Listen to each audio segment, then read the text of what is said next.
کیا ہو جب قتل کا مجرم اعتراف کرے کہ میں نے ایک بندے کو قتل کر کے ہائی وے کے نیچے دفنا دیا۔ اب اس نے ہائی وے کے نیچے کیسے دفنایا، چلیں یہ جا کے جاننے کی کوشش کرتے ہیں۔ ناظرین گرامی، میں بات کر رہا ہوں سلمیٰ سلطانہ کیس کے بارے میں۔ انڈیا کے تحصیل چھتیس گڑھ کی تحصیل گورکھا میں ایک لڑکی گم ہو جاتی ہے جس کا نام ہوتا ہے سلمیٰ سلطانہ۔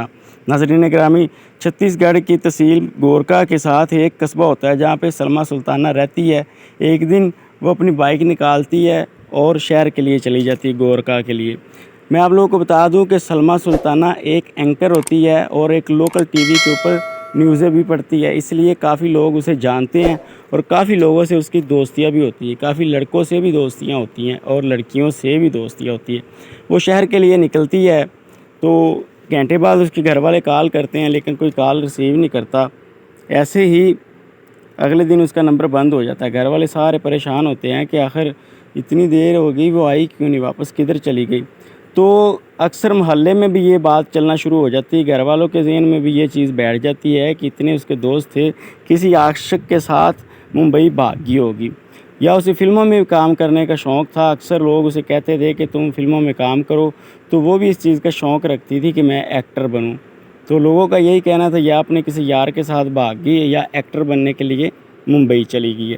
لیکن ناظرین گرامی، وقت ایسے گزرتا رہا، 3 مہینے گزر گئے۔ 3 مہینے بعد اس کا باپ وفات پا گیا۔ اب باپ فوت ہو گیا تو اس کے سارے دوستوں کو بتایا گیا، باقی سارے رشتہ دار بھی آئے تو لیکن وہ نہیں آئی۔ تو گھر والوں نے سوچا اور باقی رشتہ داروں نے بھی سوچا کہ ہو سکتا ہے اس کے ساتھ کوئی پرابلم بن گئی ہو، ورنہ باپ فوت ہوئے پہ تو وہ لازمی آتی، چاہے کسی کے ساتھ بھاگ بھی گئی تھی۔ یہ تھانے میں جاتے ہیں، رپورٹ درج کروا دیتے ہیں۔ تھانے والے جب انٹروگیشن کرتے ہیں تو ان کو بھی لوگوں کی وہی باتیں سننے کو ملتی ہیں کہ وہ کسی اپنے عاشق کے ساتھ بھاگی ہوگی یا ایکٹنگ کرنے گئی ہوگی۔ اسی دوران 3 مہینے کے بعد ایک رپورٹ آتی ہے پولیس والوں کے پاس کہ ریلوے اسٹیشن کے پاس ایک سزوکی کھڑی ہوئی ہے، جو کہ ایک موٹر سائیکل ہے، چھوٹی سی لیڈیز کے لیے ہوتی ہے۔ وہ لے کے آ جاتے ہیں گھر والے، وہ پہچان لیتے ہیں کہ یہ ہماری بیٹی کی ہے۔ تو ناظرین گرامی، اس کی تلاش شروع ہو جاتی ہے۔ پہلے تو پولیس والے زیادہ انٹرسٹ نہیں لے رہے تھے، ان کو لگ رہا تھا کہ شاید یہ واقعی وہ بھاگ کے چلی گئی ہو، لیکن سزوکی ملنے کے بعد تھوڑی سی وہ سرچ کرتے ہیں تو اس چیز کے اوپر آتے ہیں، اس نتیجے کے اوپر آتے ہیں کہ وہ جو ہے واقعی ممبئی چلی گئی، بھاگ گئی۔ ایسے کرتے کرتے پولیس والے اس کا کیس نپٹانا چھوڑ دیتے ہیں اور یہ فائل بند ہو جاتی ہے، پڑے پڑے دھول مٹی میں چلی جاتی ہے۔ اب سال آ جاتا ہے 2023 کا، یہ واقعہ تھا 21 اکتوبر 2018 کا۔ 2023 کا ایک وہاں پہ آئی پی آفیسر چینج ہوتا ہے، جو نیا آتا ہے وہ جتنے بھی پرانے کیس پڑے ہوتے ہیں پولیس کو ہدایت کرتا ہے کہ سارے جلدی سے جلدی حل کیے جائے۔ انہی کیسوں میں سلمیٰ سلطانہ کا کیس بھی نکل آتا، لہٰذا اس کے اوپر دوبارہ کام کرنا شروع کر دیا جاتا ہے۔ ناظرین گرامی، جب کام کرنا شروع کر دیا جاتا ہے تو اس کا جو آدھار کارڈ وغیرہ ہوتا ہے اس سے پتہ چلتا ہے کہ اس نے ایک بینک سے 5 لاکھ روپے کا لون بھی لیا ہوا تھا۔ جب گھر والوں سے بات کری جاتی ہے تو گھر والے کہتے ہیں کہ ہمیں تو کوئی نہیں پتا تھا کہ اس نے کس سے لون لیا ہوگا۔ تو ناظرین، سین کچھ یہ تھا، بینک والوں کے پاس چلا جایا جاتا ہے، بینک والوں کو بتایا جاتا ہے کہ لڑکی نے لون لیا تھا جو بھاگ گئی تھی، تو آپ لوگوں نے اس کا پیچھا نہیں کیا یا پتہ نہیں کیا۔ وہ کہتے ہیں بینک والے کہ ہم نے پیچھا کیوں کرنا ہے، کیونکہ جو اس کی قسط بنتی مہینے کی وہ تو ریگولر جمع کروا دی جاتی، کبھی ایک دن بھی اوپر نیچے نہیں ہوتا۔ پولیس والے حیران رہ جاتے ہیں کہ آخر وہ کیسے جمع ہو رہی ہے، 5 سال اس چیز کو گزر گئے، سلمیٰ سلطانہ کبھی نظر بھی نہیں آئی، باپ مر گیا، اس کے میت پہ بھی نہیں آئی، لیکن پیسے جمع کروا رہی ہے۔ پولیس والوں کو کھٹک جاتی ہے، وہ ڈریس نکلواتے ہیں، جدھر کا وہ ڈریس ہوتا ہے وہ کہیں اور کا نہیں ہوتا بلکہ اسی گورکھن شہر کا ہی ہوتا ہے۔ ناظرین گرامی، وہ ایک جم کا ڈریس ہوتا ہے۔ اب وہ جم میں جاتے ہیں، جم میں جانے کے بعد وہ جم کے اونر مدر ساہو کے بارے میں پوچھتے ہیں ملازموں سے، تو وہ کہتے ہیں وہ تو بزنس کے سلسلے میں باہر گئے ہیں، کل آئیں گے۔ پولیس والے واپس آ جاتے ہیں، ان کو یہ کہہ کہ کل جب آئے تو ان کو بولنا تھانے میں آئے، ہم لوگوں نے اس سے کچھ پوچھ گچھ کرنی ہے۔ ناظرین گرامی، 3 دن گزر جاتے ہیں لیکن وہ تھانے بندہ نہیں آتا۔ پولیس والوں کو کھٹک جاتی، ہو سکتا ہے اس نے ہی نہ غائب کیا ہو لڑکی کو۔ پولیس والے جاتے ہیں، اس کے اوپر ریڈ شیڈ مارتے ہیں لیکن وہ بندہ تو بھاگ چکا ہوتا ہے، پولیس والوں کے ہاتھ ہی نہیں آ رہا ہوتا ہے۔ ایسے کرتے کراتے 3 مہینے بعد پولیس والوں کو ایک مخبر بتاتا ہے کہ فلاں جگہ کے اوپر مدر ساہو چھپا ہوا ہے۔ پولیس والے جاتے ہیں، جا کے اس کو پکڑ کے لے آتے ہیں، اس کی دلائی شلائی ارے پرے سب کچھ اچھی طرح ہوتا ہے۔ تو اس سے پوچھا جاتا ہے کہ بھائی آخر تم لوگوں نے کیا کیا، تم نے کیوں قتل کیا اسے؟ تو وہ کہتا ہے کہ نہیں، میں نے قتل نہیں کیا، وہ تو پتہ نہیں کسی اپنے عاشق کے ساتھ ممبئی بھاگ گئی ہے۔ تو آپ لوگوں کو پتہ ہی ہوگا کہ اس کی بڑے دوستوں کے ساتھ افیئر تھی، تو بڑے بڑے اس کے لڑکے تھے دوست، اور نیوز اینکر بھی تھی، باہر اندر بھی نکلتی تھی، سہیلیاں بھی بڑی تھی، سبھی لوگوں کو جانتی تھی، اسے ایکٹنگ کرنے کا بھی شوق تھا، اس لیے وہ ممبئی چلی گئی ہوگی۔ تو پولیس والے پوچھتے ہیں کہ جب لون اس کے نام کا ہے تو تم کیوں بھری جا رہے ہو؟ وہ کہتا ہے کہ لون اس نے مجھے ہی لے کے دیا تھا۔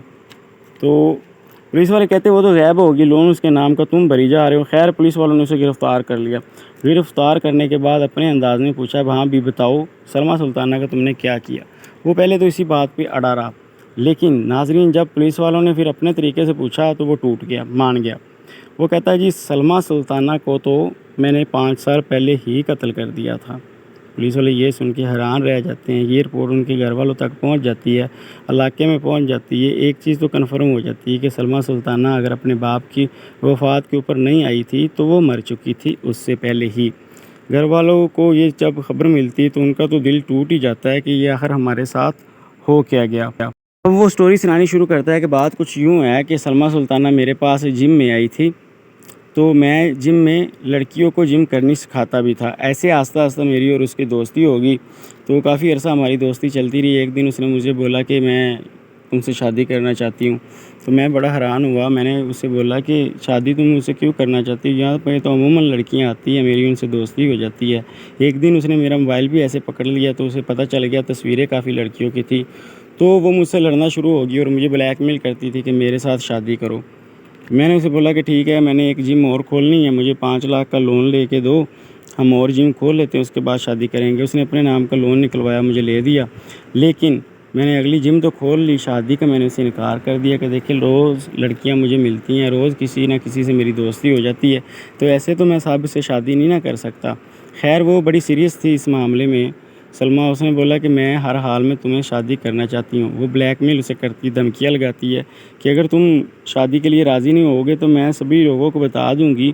اب وہ ڈرتا بھی ہے اس سے کہ یہ پریس میں کام کرتی ہے، نیوز اینکر ہے، اگر اس نے بول دیا ٹی وی شو میں یا ٹی وی خبر نامے میں تو میرا تو کاروبار تباہ ہونا ہی ہونا ہے۔ جتنی لڑکیوں کو میں نے لین دین کا کام کیا ہوا ہے لڑکیوں کے ساتھ، وہ بھی سارا ایکسپوز ہو جائے گا، تو معاملہ تو بڑا خراب ہو جائے گا۔ اس چیز سے وہ ڈرتا ہے، ڈرتے ہوئے وہ کہتا ہے اچھا ٹھیک ہے میں تم سے شادی کر لیتا ہوں۔ یہ بات کر کے وہ پلاننگ کرتا ہے اس کے قتل کی۔ ایک دن وہ فون کرتا ہے کہ گورکھنڈ شہر میں آ جاؤ، فلاں ہوٹل میں آ جاؤ، میں رکا ہوا ہوں۔ تو لڑکی اپنا دوپٹہ شپٹہ لیتی ہے، نارملی کپڑے پہنتی ہے، تو چلی جاتی ہے اسی ہوٹل میں۔ جب وہ ہوٹل میں جاتی پہلے تو وہ اسے راضی کرتے ہیں اس چیز کے اوپر کہ دیکھو میں شادی نہیں کر سکتا، ابھی میری شادی کرنے کا کوئی موڈ نہیں ہے، کافی زیادہ اسے سمجھاتا ہے، لیکن وہ لڑکی نہیں مانتی۔ اب وہ کیا کرتا ہے، اپنے ایک دوست کے ساتھ آیا ہوتا ہے، اسی کا دوپٹہ لیتے ہیں دونوں اس کے دوست، ایک سائڈ سے وہ دوپٹہ کھینچتا ہے، ایک سائڈ سے اس کا دوست کھینچتا ہے۔ ایسے ہی تھوڑی دیر دوپٹہ کھینچنے کے بعد وہ لڑکی وہاں پہ دم توڑ دیتی ہے۔ اب بیڈ کی چادر اٹھاتے ہیں، چادر اٹھا کے اس میں لپیٹتے ہیں لڑکی کو اور باہر جا کے ایک جگہ پہ دفن کر دیتے ہیں۔ دفن کرنے کے بعد 5 سال تک لوگوں کو پتہ ہی نہیں چلتا، پولیس کو بھی پتہ نہیں چلتا۔ 5 سال بعد اب جب پتہ چل گیا تو پھر وہ مان گیا، تو پولیس والے پوچھتے ہیں ہاں بھائی ٹھیک ہے جدھر دفن کیا وہ ہمیں جگہ دکھاؤ۔ وہ جگہ دکھا دیتے ہیں، پولیس والے وہاں پہ کھدائی کرتے ہیں، کوئی نہیں ملتی لاش۔ پولیس والے ان کو کہتے ہیں کہ یہاں پہ تو نہیں ہے، کہتے ہیں ہم بھول گئے ہیں، یہاں پہ نہیں فلاں جگہ پہ۔ ایسے کرتے کرتے پولیس والوں کو 2 مہینے تک ان لوگوں نے کافی کھپایا، کافی جگہ ان لوگوں نے کھدوائی پولیس والوں سے۔ ہر دفعہ پولیس والے ایک کرین لے کے جاتے، 7 مزدور لے کے جاتے، 10-12 فٹ کا کھڈا کھودتے، کیونکہ وہ بتاتے تھے کہ ہم نے 8 فٹ تک دفنائی ہے۔ 2 مہینے بعد پولیس والوں کا دماغ پھر جاتا ہے، جو آئی پی آفیسر ہوتا ہے وہ کہتا ہے ان کی اوپر والی چمڑی نہ ادھیڑ کے رکھ دو، ایسے نہیں یہ مانیں گے۔ جب خاطر توازن اچھی طرح ہوتی پھر وہ مان جاتے کہ ہاں بھائی اب بتائیں گے۔ وہ لے کے جاتے ہیں ہائی وے کے اوپر، ہائی وے کے درمیان میں اشارہ کرتے ہیں کہ یہاں پہ دفنایا ہم نے۔ پولیس والے حیران رہ جاتے ہیں کہ یہ کیا چکر ہے، ہائی وے پہ کیسے تم لوگوں نے دفنا دیا؟ وہ کہتے ہیں جب ہم نے دفنایا تھا 5 سال پہلے تب یہاں پہ ہائی وے نہیں تھی، بلکہ ایک ٹوٹی سی کچی سی پتلی سی سڑک تھی مٹی کی بنی ہوئی، تو ایسے راستہ بنا ہوا تھا، ہم نے اس لیے دفنا دی، تو اب اوپر بڑی ہائی وے بن گئی ہے۔ تو اب پولیس والوں نے عدالت سے آرڈر لیا ہائی وے کو کھودنے کا، اور تھوڑی ہی جگہ کھودنے کا آرڈر ملا۔ ساتھ میں ان لوگوں نے بتایا کہ ہائی وے کی نکر کے اوپر ایک درخت ہے، درخت کے نیچے ہم نے دفنایا تھا۔ وہاں پہ وہ درخت تو مل گیا لیکن کنفرم نہیں تھا کہ یہ وہی درخت ہے۔ خیر سیٹلائٹ کی مدد سے وہ 2018 کی 21 اکتوبر کی فوٹیج نکالی گئی تو پتہ چلا کہ اسی درخت کے نیچے دفنایا. لہٰذا ان لوگوں نے کرین کے ساتھ اوپر سے سڑک اکھیڑنے کے بعد 8 فٹ کا گڈھا کھودا تو نیچے سے ہڈیاں برآمد ہو گئی.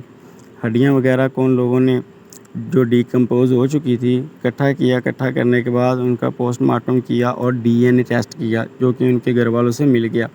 ملنے کے بعد ناظرین گرامی اب وہ دونوں شکار جو ہیں جن لوگوں نے یہ قتل کیا مدر ساہو نے اور اس کے دوست نے اب وہ جیل کے اندر ہیں اور اپنی سزا کاٹی جا رہے ہیں. تو اب آگے کیا ہوگا یہ تو اللہ ہی بہتر جانتا ہے، لیکن ابھی ان کا ٹرائل چلی جا رہا، ابھی ان کا کیس کا کوئی فیصلہ نہیں آیا. جو بھی فیصلہ آئے گا میں انشاءاللہ آپ لوگوں کو لازمی بتاؤں گا. مجھے اجازت دیں، اللہ نگہبان.